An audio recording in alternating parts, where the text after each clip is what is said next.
Welcome to another cloud coding video with me, Mohammed Saif. And thank you for joining me in a tour of setting up the most productive developer home office. Productivity means different things to different people.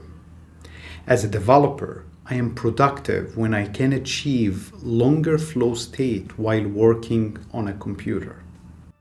AKA being in the zone, is where you are solely focused on the task at hand and everything else just fades away. I think of it as a conversation between me and my mind and the challenge I'm working on. Don't get me wrong, having a productive disk setup is just one part of achieving a successful flow state. There are a lot of material about that subject, and I would encourage you to have a look at. Having a productive setup is not a one-time off job. Rather, it is a continuous improvements and tweaks to maximize what works for you and adjust or even remove what doesn't. Started my home office setup journey years back with just a small desk in my bedroom, then moved it to the living area. And recently, I got a chance to have a small room in my home that I can call it my office. In my journey, from time to time, I ask myself, what really helps me focus? In my opinion, it is usually a mix between several aspects when it comes to desk and office setup. From the chair you sit on, to the desk, to monitors, lighting, and even sound system setup. Just a disclaimer, I'm not claiming that this is the ultimate productive home office setup, but rather how I approached my own setup to share with you ideas and maybe inspiration to create your own. Here I will talk about how I established my office in general and my multi-monitor setup in specific that helped me in being more productive, and more importantly, how I got there.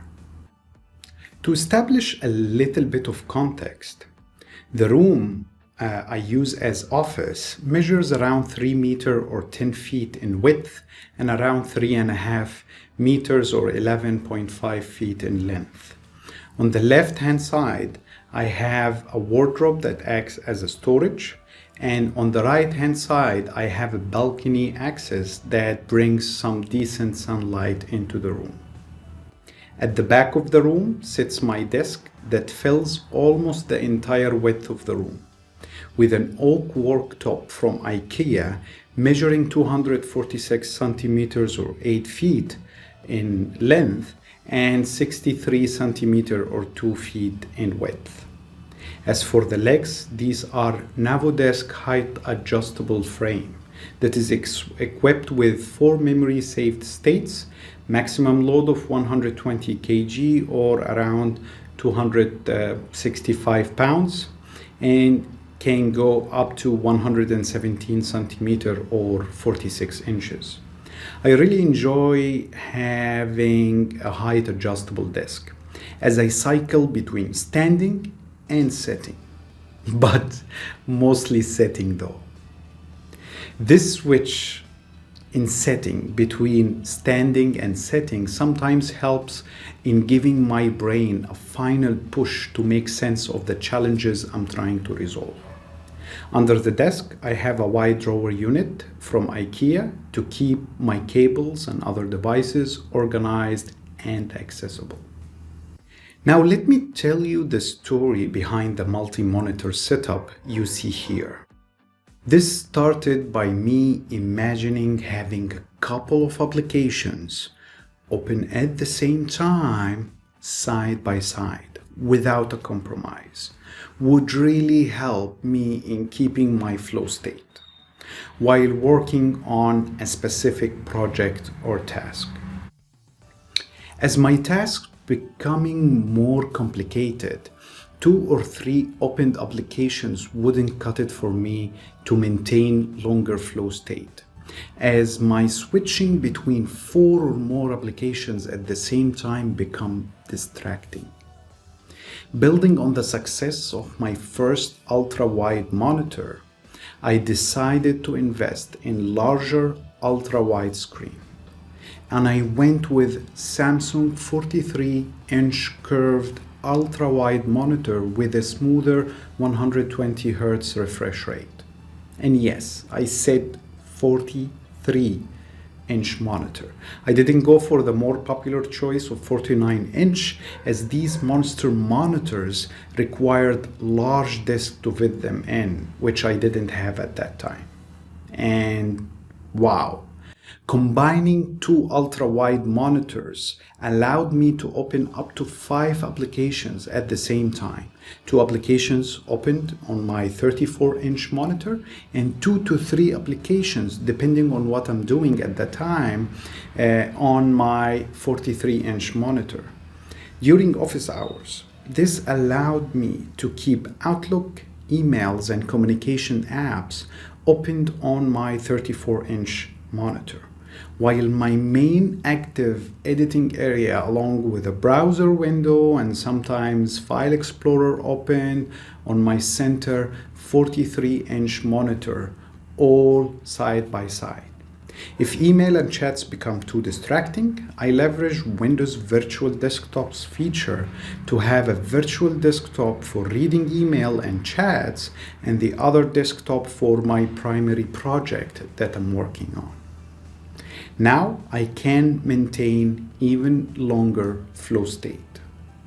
At that time, I stopped completely using my laptop as a secondary screen, which allowed me to put it back at the corner of my desk to give more room for these gigantic monitors. So far, so good. Or is it?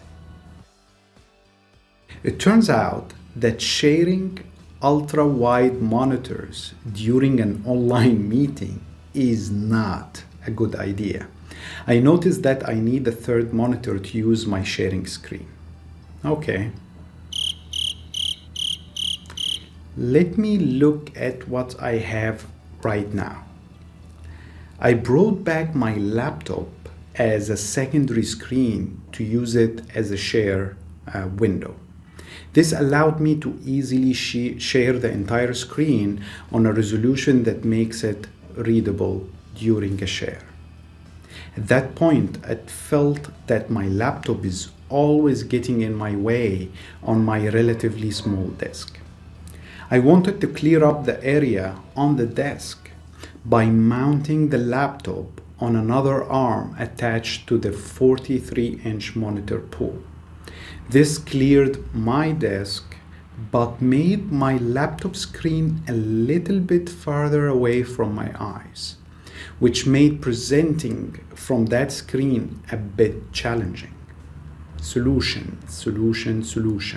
I remembered having this portable generic 14-inch 4K monitor that had capacitive touch capability as a bonus.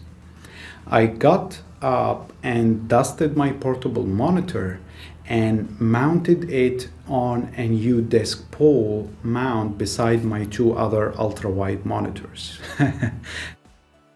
I still remember holding the portable monitor USB-C data cable and asking myself where this should go. At that time, I was rocking the Microsoft Surface Book 2 with Microsoft Surface Dock Station, which support up to 2 external monitors, but I just needed 3 external monitors for my scenario to work. I sought the wisdom from the internet for a solution. I got my answer based on extensive research to be the Dell D6000 that can support up to 3 4K displays at the same time, 2 via DisplayPort and 1 via HDMI. As a bonus, it also has 4 traditional USB Type-A ports, 2 in the back and 2 in the front. In addition to that, 1 USB Type-C port in the front, which provided plenty of ports for my peripherals. For the most part, I really appreciated the purchase, but it came with few compromises. The quality of the colors on the 3 monitors were reduced, and I couldn't use my main 43-inch monitor 120 Hz refresh rate. Also, the HDMI connected 14-inch monitor ran at 30 Hz refresh rate, which is not bad as I use it only for sharing content during online meetings. Add to that, monitoring flickering, especially when moving windows around. But at least I kept the native resolution of each monitor. Yay! I noticed that it helps a little bit when disconnecting the 14-inch monitor when not in use. Side note, later on, after upgrading to a new laptop, I can successfully connect all 3 monitors to the laptop, bypassing the docking station. I will talk a little bit about this later. I wanted to conclude the monitor's setup with a quick tour of the mountings and use cases for each one, from left to right. As I mainly use Windows as my primary operating system, I needed software to help me manage this huge screen real estate. Luckily, Microsoft offered a tool called PowerToys. With the fancy zones feature, I am able to organize open windows into custom-defined layouts. Along with the virtual desktop Windows feature I mentioned earlier, I successfully achieved that. Starting with the 34-inch monitor, my work and play monitor. I'm using a gas spring monitor arm that provides flexibility of movement in many directions, up, down, left, right, even tilt, as it is designated for multiple purposes. For example, while I'm focused on a project, I use it as an extension to my viewable workspace, and usually dedicated to either email and communications, or for opening mostly read-only material like web pages and PDF documents. In this mode of use, I split my monitor into 2 fancy zones. 60% of the monitor width occupied my primary window on my right, and 40% of the remaining width dedicated for the other window on my left. This was the setup that I felt comfortable with, where I can look at the 60% zone without turning my head too much. Also, I have an HDMI USB-C cable connected to this monitor to quickly attach external devices like tablets, laptops, other than my main laptop, for ad hoc extra screen real estate. Lastly, I use it for entertainment streaming through a connected Android TV stick when it is time to relax a little bit. When I started to use this monitor for these 3 approaches, I faced an issue about having only 2 HDMI ports available in this monitor. To solve it, I have one HDMI port connected directly to my laptop, and the other one needs to be shared between my Android TV stick and the ad hoc external USB cable. For that, I used basic HDMI switch, which allows me to switch the input between my Android TV stick and the external USB-C cable for other devices when in use. I opted to mount the HDMI switch under the desk to hide the 3 HDMI cables, 1 output and 2 input, while still allowing me to easily press the button to switch between the two. Moving to my 43-inch monitor, which is positioned relatively to the center of the desk and mounted on an arm connected to a pole that holds both this monitor and the main laptop.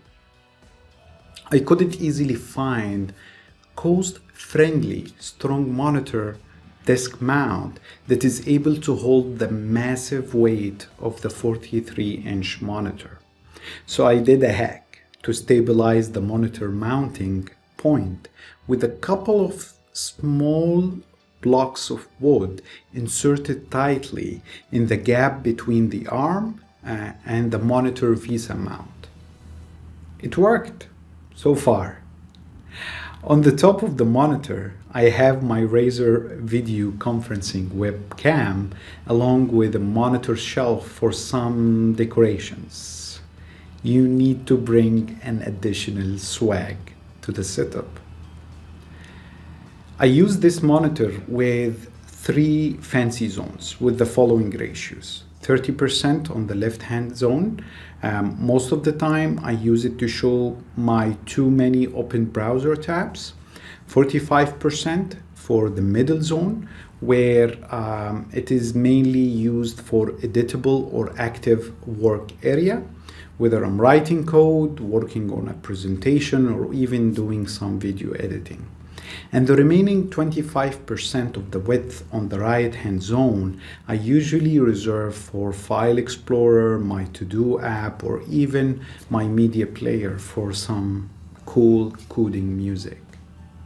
When I write code with multiple terminals open side by side, or I needed an extended horizontal space for my video editing timeline, I usually merge the middle zone with the 25% right zone to give an extra width. Finally, the last monitor located on my right hand side and mounted on a single pole and turned slightly towards where I sit. This is the least used monitor in my setup, as I'm mainly using it during screen share in video conferences. I also sometimes use it when the other 2 ultra-wide monitors are fully occupied and I just need this one more window opened for triple side-by-side style windowing. With my upgraded laptop that I will talk about shortly, this monitor is now connected to a USB-C Thunderbolt port, which enabled the touch screen capability, as touch screen will not work with HDMI. This unlocked me to do things like signing documents with a capacitive pen instead of using finger signing. Let me wrap this up by talking a little bit about the compute power behind this setup. I have a main laptop that remains in a fixed position on my desk most of the time and connected to all monitors. This laptop model is Aero from Gigabyte with 10th generation Intel Core i7-10875. I have upgraded the RAM to 64 GB to handle my memory-intensive development work with ease. I've also installed additional NVMe 1 GB SSD drive from Samsung, in addition to the original 512 GB that came with the laptop. Currently, I use the 512 drive as a volume for data. It also has NVIDIA GeForce 1660 with 6 GB of GDDR6. I might regret this choice if I started gaming on this laptop. Currently, all my 3 external monitors are connected directly to the laptop using its native ports. So my 34-inch workplay monitor is connected via HDMI, while the 43-inch Rockstar monitor is connected via DisplayPort. And finally, the 14-inch screen share monitor is connected with USB-C Thunderbolt port. Also connected the Dell D6000 dock via USB Type-A to extend just the ports on my laptop. I also own a MacBook Pro model where touch bars still exist that I use for Mac specific tasks like Xcode for iOS and macOS development. Finally, my old laptop before the Aero was the reliable Microsoft Surface Book 2 that I use today as a portable laptop when I need to work from somewhere else or I need to brainstorm using the Surface Pen and OneNote. That's a wrap. Thank you for sticking around. Let me know which parts you found useful, and I'm happy to hear your feedback down in the comment section below. And if you found this content useful, please consider giving it a thumbs up. I try from time to time to publish new content when I have a story to tell. So you might consider subscribing and hitting the bell notification icon to know when I have a new upload.